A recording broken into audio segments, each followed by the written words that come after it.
Prior to take out the intercooler, it's easier if we're gonna remove this duct here, the duct that goes up to the oil filter, not the oil filter, the air filter for the engine.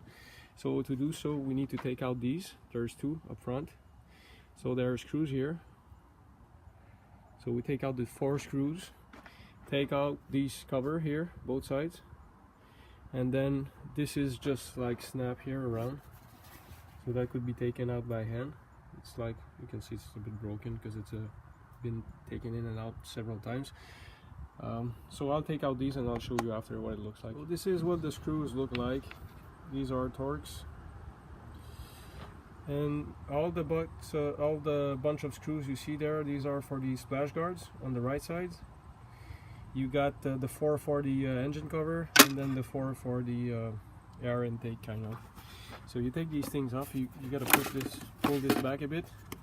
Take these off. There's like a lid for where it holds in this hole that is there. It goes like that.